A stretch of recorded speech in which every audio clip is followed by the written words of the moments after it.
Hello and welcome to the Business and AI Forum. We have a day of programming focused on showcasing how business and business functions are being impacted by AI technologies. Without a firm understanding of how governance, organizational capabilities, risk management, investments, ROI, and adoption efforts are being implemented in organizations, we cannot make full use of AI as a competitive advantage. My name is Joaquin Millara, and I am the founder of the Swarm community, as well as the host of the AI Digest. And Swarm is a community practice focused on working on ESG problems with open source AI technologies. Today, Santona Tuli will give us a great overview of the different levels of initiatives that require consideration around how much involvement, how many resources, who needs to be involved, as well as the timeline of commitment. Um, Santona has been a major contributor to multiple areas of practice in the scientific domain in CERN, as well as her current experience in Upsolver as a head of data. So with that, Santana, I hope that you have everything that you need. Feel free to take the mic. Thank you, Joaquin. So I'll get started here. The topic that I'm going to be talking about is AI adoption, to AI or not to AI, when to AI, and how to AI. So yes, as Joaquin said, I am currently head of data, and I also think about product strategy at Upsolver. I started sort of working in data through nuclear physics, studying particle collision, nuclear collision events. Worked as a machine learning engineer and also as a staff data scientist before ending up here at Upsolver. And that's my dog also contemplating the question of to AI or not to AI. So this is going to be our agenda for today. We're going to talk about data-driven business, or going from a data-driven business to going to becoming an ML-driven business. We can call that AI if we want. And we're going to focus for this discussion on B2C businesses, because they are a little bit easier to fathom the sort of AI automation. I can go into this a bit more later, but it's primarily because when we have a B2B product, usually it's a bit more technical. It's a bit harder to sort of iterate on and customize to different users, and there's often not a need to do so as much. So we're going to focus the discussion around B2C, to customer businesses. Then we are going to think about the different considerations that you might want to have before you begin on this journey from going from data driven to ML driven, and we'll talk about when it makes sense and when it might not, and then we'll end with other ML/AI adoption strategies as well. It's not just about transforming your business from where it is today to a full ML-driven business. So this is actually a good place. So two things. One is I am assuming that your business today leverages data in some way, shape, or form. So when I say data-driven in this context, I mean you are using business data somehow in your business outcomes. And the other thing is I want to clarify that AI is not new. What we're calling, when people say AI today, we're sort of referring to large language or CV models, generative models, and that is certainly a part of it. But machine learning is itself, like especially when you go to deep learning, you've got learning that's happening sort of without human intervention. So that's AI as well. So with that, if this is sort of how your business process looks like, so you've got business data, You turn that into some sort of encode that into some sort of model of your business through some information architecture. You then analyze that information to unlock insights about your business that then goes into a decision about changing something in your business that impacts a business outcome. These are typically the personas involved in that process. So we'll have a data engineer this is generalized personas, or a data engineering team that's getting the data in to your systems and then doing the data modeling, and that can take many different forms. We are seeing a lot more knowledge graphs these days. We're talking about semantic modeling. We're talking about cataloging data. All of those things would be in this sort of phase to turn that data into a representation that makes sense for the business and says something about the business. The data analyst would usually then go and look through this information and try to find specific insights. So an example of an insight might be, if I am a clothing retailer, for example, I look at data from my last 5 years and I notice that in the winter months, a sweater is more likely to sell than a t-shirt. So that's an insight. And how much more likely? Let's say 15% more likely.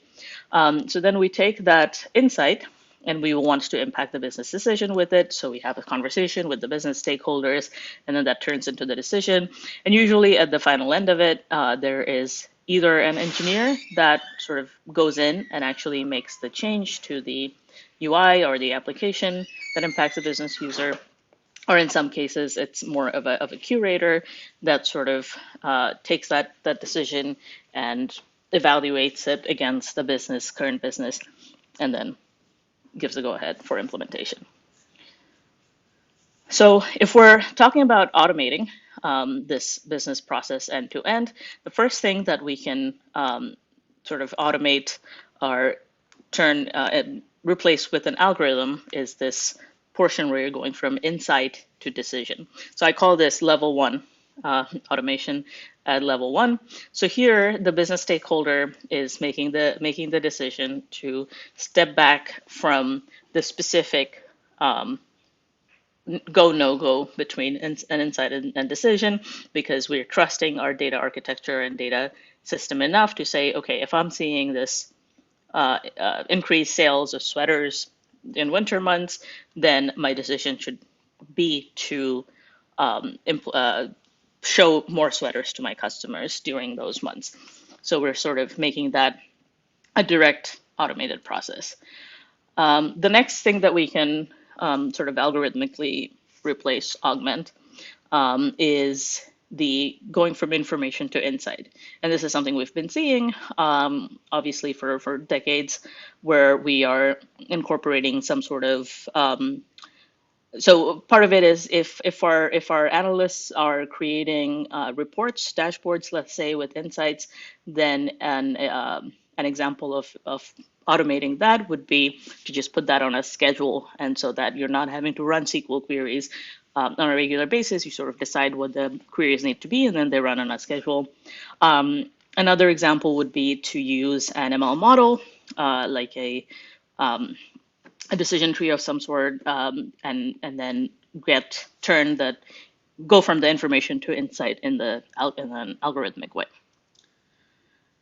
Now, once we start doing those things, then the next sort of logical level is level 3. And this is where a lot of companies are, a lot of sort of tech-first, high-tech companies are today. This is where we incorporate the business outcome back into the business data. So I'm not just talking about logging like what's happening in the product, but more so a feedback loop. So in an example of this is a recommendation system, where we're now, in order to be a recommendation system, we have incorporated backpropagation, and we're feeding the information back in to our recommender, where based on like what the user is clicking on, looking at, buying, etc.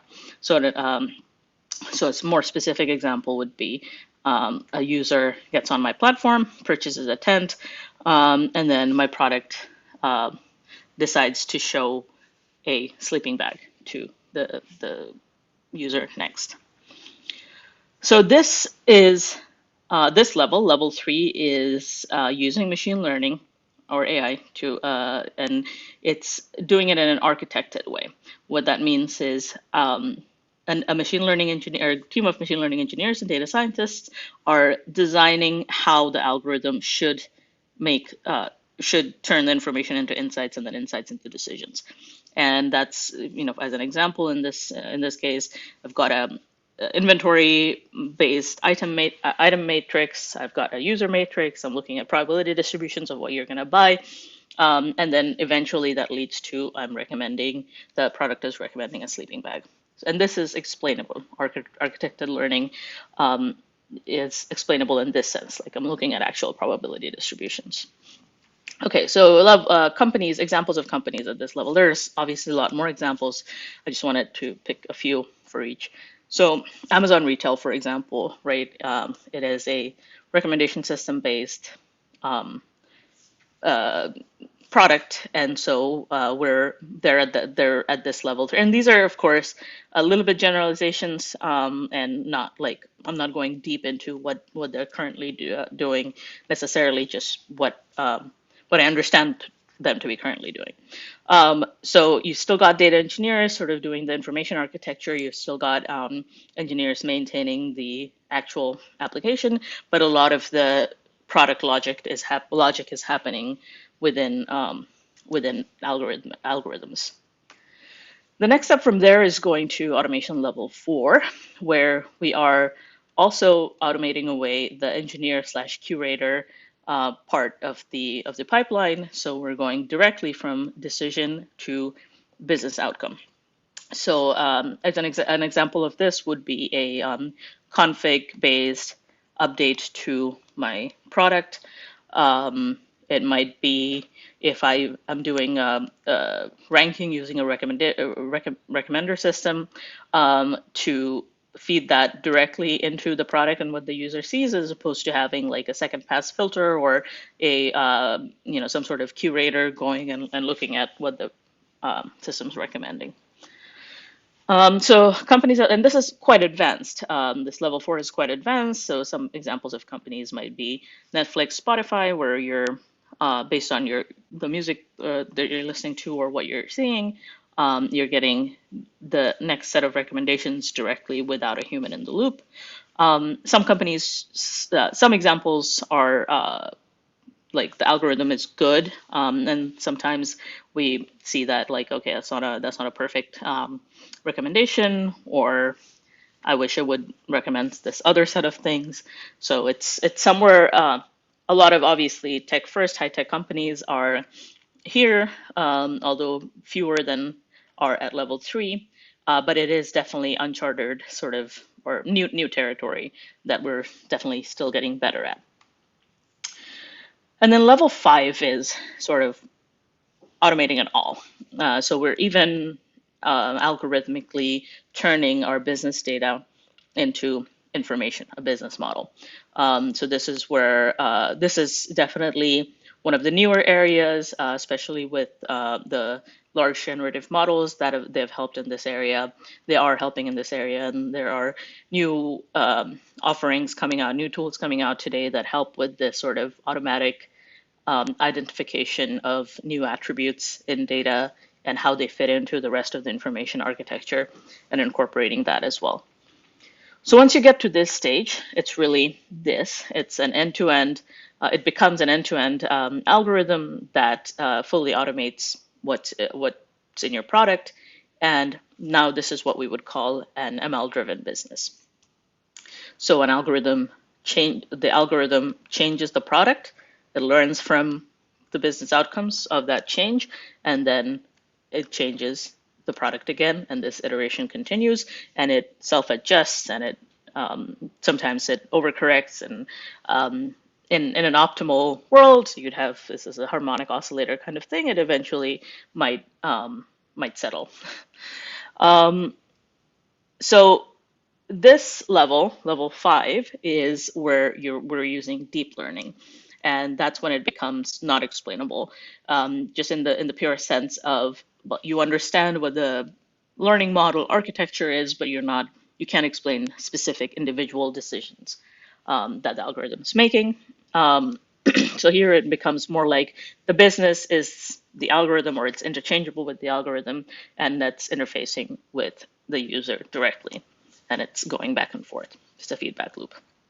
So yeah, a simplified example of this might be, okay, user purchases the tent, user purchases a sleeping bag, and you're not seeing the sort of the middle steps in there that that is the algorithm making the decision to then show you 5 sleeping bags or a set of other things that might be relevant if you're purchasing a tent and then you're making this decision eventually. Very few companies are at level 5. Tesla self-driving claims to be. So it's an example of where the entire self-driving model is a deep model where it's making adjustments and decisions in a way that is not explainable directly. Another really cool example is fairly new, I believe, is Finesse, this company that does essentially manufacture on demand for fashion. So it like uses AI to generate a mock-up of a article of clothing, an accessory or something, and then that circulates on social, and people like it. An influencer might talk about it, or uh, you know, somehow this item is advertised across the internet, and then based on the items that get the most engagement, interaction, and likes, etc., this algorithm then decides to actually produce it. So all of this time, like, you're seeing this product, but it actually doesn't exist. Only the mock-up exists, and then it goes and actually provisions a factory to manufacture it and ships directly to the folks who are ordering it. So in the meantime, you're also like setting up, taking orders for this product, again, even though it doesn't exist yet. So it's an end-to-end. You're generating the designs with AI. You're basically making all the decisions with some sort of feedback-based data model, ML model, and then finally the product is reaching you. So this is again, like, sort of the cutting edge of AI today. So if you're thinking about becoming a fully like AI ML based business, then this is sort of where you need to be. And it the next extension of this is actually beyond the business, in most cases, where like there is learned information about the user, and different businesses are interacting with that information and leveraging that information in different ways. So like a story might be, you purchase a tent, then you purchase a sleeping bag, then you purchase a campsite in Yosemite, and then 3 months later you reserve a campsite in Yellowstone. So now you're going, for a few years, you're going camping twice a year in national forests, and then 5 years later, your camping gear needs replacement, so you buy those things. And all of these things that are happening are, it's not it's not really that the algorithm's controlling you, is that the algorithm's sort of finding the right time to show you the right products and make the right recommendations, and so you can follow this journey. This is looking to the future, of course, but it would require some sort of shared knowledge and architecture. And then there's the option of a single business, single product, or single business trying to become that integrated suite of products that takes you from that point A to point B. And this would require significant investment on the business's part to decide to be that sort of everything model, but someday. Okay, so if this is sort of the adoption journey, going from being a data-driven business to an AI-driven business, who should start in this journey and where? Like where should you try to get to? Should you always try to get to level 5 or beyond or not?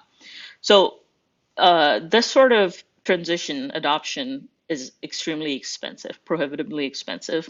So compared to being a data-driven business, being an ML-driven business in this way, you're going to need to invest in ML engineers, ML infrastructure engineers, the deep learning model integration, perhaps generative model integration. Much further down the line, you might want an isolated instance of a generative model, and you're doing your own transfer learning on top of that based on your corpus of data. And then eventually, you might want to have a hosted, it's like a self-hosted generative model as well, like build your own, which of course is extremely expensive. So this whole journey, just like it, like never ends. It's you can become more and more cutting edge. It becomes more and more expensive, and it starts fairly expensive. So companies that are at level 3 or above today have been on this journey for a very long time, for decades. But it's not all or nothing. So it doesn't mean that we can't begin on this adoption journey or enter it, and then find the right where we need to be, the right level for us. So specifically, replacing the individual pieces with and personas or set of responsibilities with ML and AI workflows can be well worth it. So an example, if we think about that progression again, consolidating my business knowledge, modeling it semantically, that part of it, creating my business as information architecture is something that one should consider leveraging AI for. This is actually, even though it's at the top of my list, this is actually, we're not quite there yet as an industry, but it is encouraging to see a lot of new tools are coming into this space to sort of become that knowledge layer for the company. But that's one thing, and especially large language models are very well suited to tackle this problem. It's just a hard one, so we're getting there. But that's something. Then you have then you don't need data engineers or data analysts to be doing those things for you, like modeling the business. You can leverage AI to do it, with the caveat that you're going to instead need ML engineers to set this up. Analytics on a schedule is a very simple one, where you have a routine analytics playbook, let's say, and you can put that on a schedule, and that's a level of automation that everyone can benefit from, because you're replacing the manual task of running some SQL queries, refreshing a spreadsheet, something like that. Another one, sort of further in the process, is a config-based product update, right? So you don't need, every time you want to change something about the product, you don't need an engineering team to put that into their roadmap and then work on it during sprints. You instead put enough knobs in your product that you can change different aspects of it in a more automated way. These are all good ways to leverage ML or AI in different parts of your business process and gradually move towards level 2, level 3. There are also alternate adoption strategies. So let's talk about those for a sec.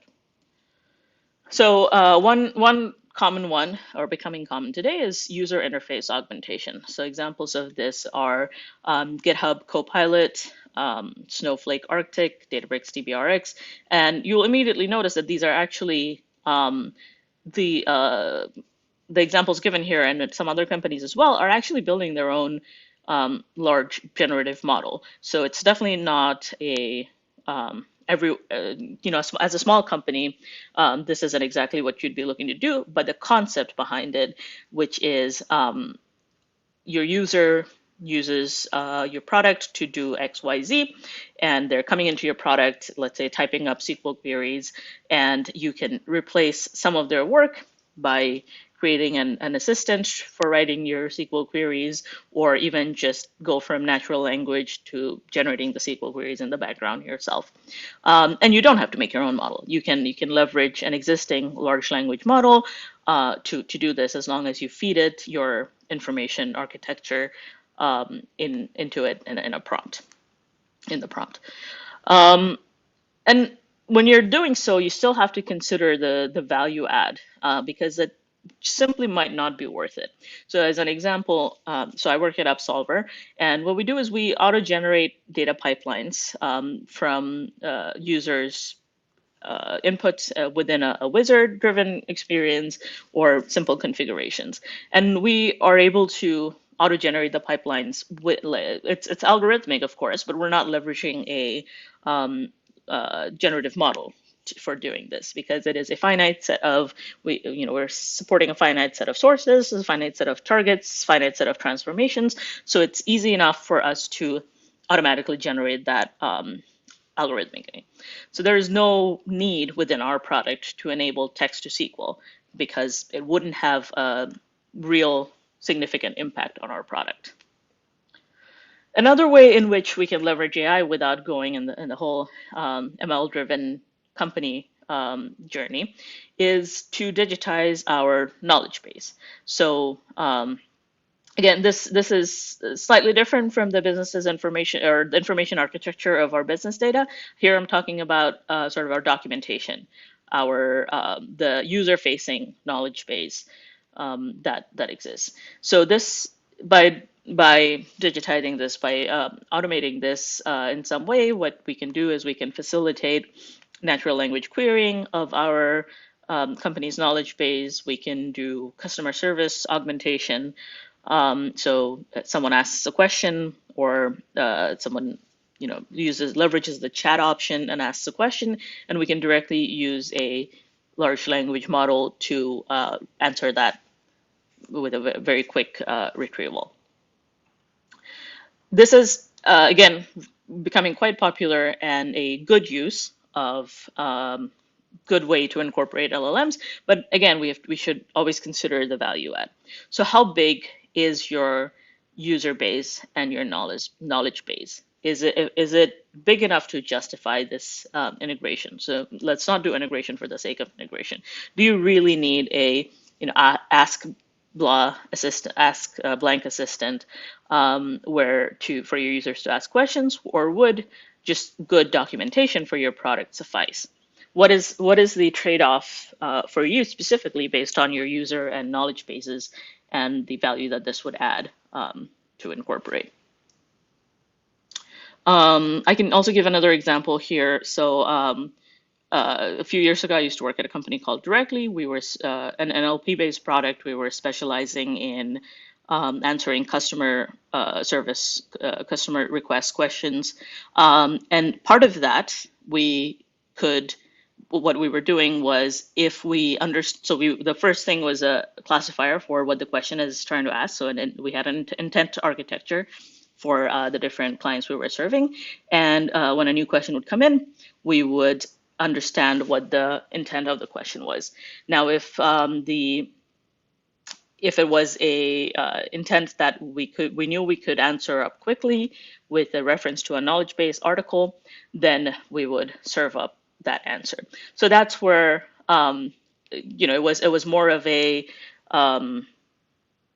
there's this finite number of knowledge base articles, and I know which articles are relevant to this intent, and I can serve that up. I could replace that easily today based on our technology today with an LLM, which also has all of that knowledge base articles in its context and its training set, and then, or even within the prompt if it's small enough. And when a customer asks a question, you can serve it up. The second part of the product, though, was sending for more difficult questions, sending it to individuals that were experts in using that product, and they could answer the questions directly, because the answer didn't exist already in some knowledge base article, but these experts, they knew this product really, really well. Here, it's a little bit more difficult to say, okay, I can just replace that with LLMs. And with many different, because for every different client, we had a different model. And so all of those instances, we were using language models, and they were quite large. We were using, this is 3-4 years ago, so we were using BERT and deep networks, and we were using transfer learning on them, and we were using we were using instances of pre-trained models, and then doing transfer learning on them.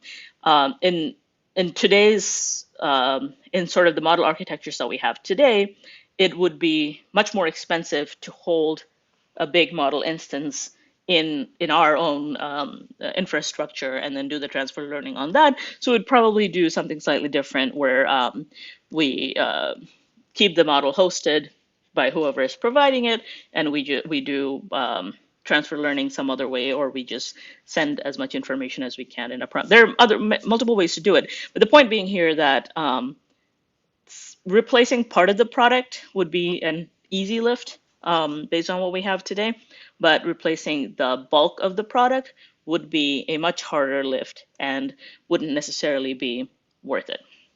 And I mean, the technology isn't there today.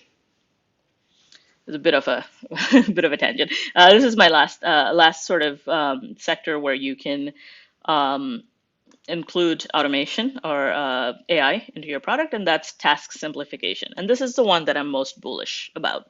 So examples of this is marketing content generation. You have a team of technical writers that's generating blogs for your product.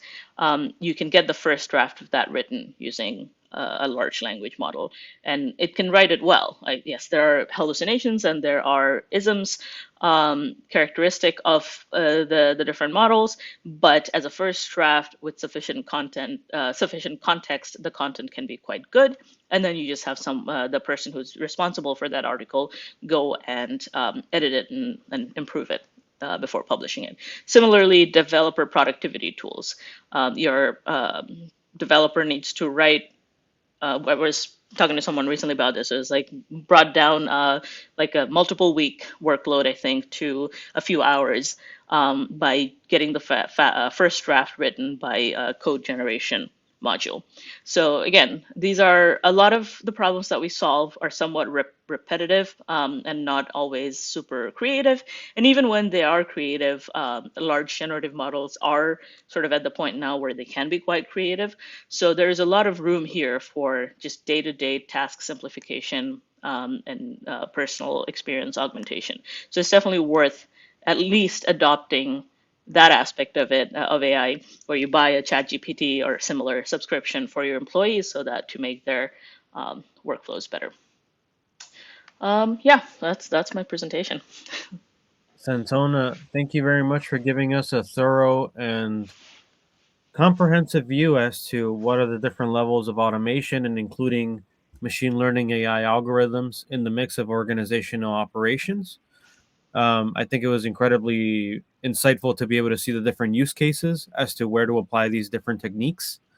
One key insight for me from watching this presentation and being involved in this is that one of the underlying foundational requirements of engaging in these different stages, particularly from level 2 to level 3 and beyond, is that there needs to be some level of clarity internally and documentation and fructification of the ideas of how the business is supposed to operate. Without internal clarity and documentation, knowledge bases, implementing an AI technology into an ad hoc operation is only going to further create more complexity and chaos.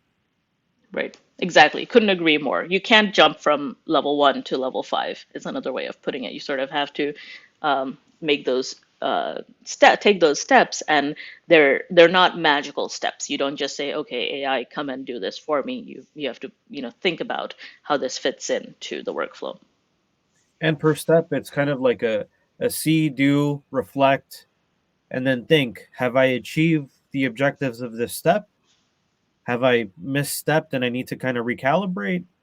And it's an ongoing process where you have to bring in new talent, train them to the context, ensure you have an idea of the roadmap that you want to implement. But certainly, I appreciate you bringing this larger context into the conversation. Not enough people are talking about this. Thank you. I appreciate it. And with that, if you guys have any questions for Santana Tuli, feel free to put a comment below in the presentation, and Santana will be more than happy to get to them when she has time. Thank you guys for joining the webinar, and we'll see you in the next one. Bye.